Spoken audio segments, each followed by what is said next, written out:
નમસ્કાર મિત્રો, વોટ ગુજરાતી સમાચાર ટીવી યુટ્યુબ ચેનલમાં આપનું હાર્દિક સ્વાગત છે મિત્રો। દેશ અને દુનિયાભરના તમામ તાજા સમાચાર સૌથી પહેલા જોવા માટે અત્યારે સબસ્ક્રાઇબ કરી લેજો મિત્રો। અત્યારે હાલના સૌથી મોટા સમાચાર સામે આવે છે મિત્રો। વાત કરીએ તો ત્યારમાં રાજ્યમાં ગરમી વચ્ચે વરસાદનો આગાહી મળતી માહિતી મુજબ આપણે જણાવી કે રાજ્યમાં ગરમી વચ્ચે વરસાદની આગાહી કરવામાં આવી રહી છે મિત્રો।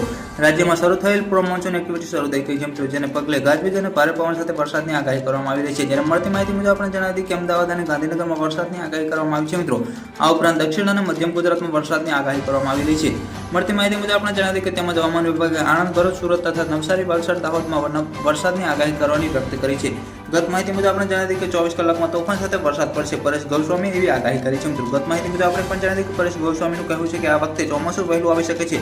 તેઓએ કહ્યું છે કે હવામાનમાં તાપમાનમાં અત્યાર સુધી 41 થી લઈને 43 ડિગ્રી રેન્જમાં છે મિત્રો। લોકો હાલમાં હીટવેવનો માહોલ પસાર કરી રહ્યા છે, જ્યારે સામાન્ય કરતાં થોડી વધારે ગરમી પડી રહી છે। આ વધારે ગરમીને કારણે થોડા ઝાપટા પડી રહ્યા છે મિત્રો। હાલ પ્રોમોશન એક્ટિવિટી શરૂ થઈ ગઈ છે, જેના કારણે કેટલાક વિસ્તારોમાં વરસાદી ઝાપટા પડી રહ્યા છે। આપણે ગભરાવાનું નથી, કારણ કે આ જે ઝાપટા છે તે ચોમાસા પર કોઈ ખરાબ અસર કરી શકશે નહીં। આ ઝાપટા પડવા પ્રોમોશન એક્ટિવિટી શરૂ થઈ ગઈ છે મિત્રો। આવા ઝાપટા દર વર્ષે પડતા જ હોય છે। પલ પલની માહિતી વિડીયો મળતી રહેશે। વિડીયો લાઈક, શેર અને સબસ્ક્રાઇબ કરવાનું ભૂલતા નહીં।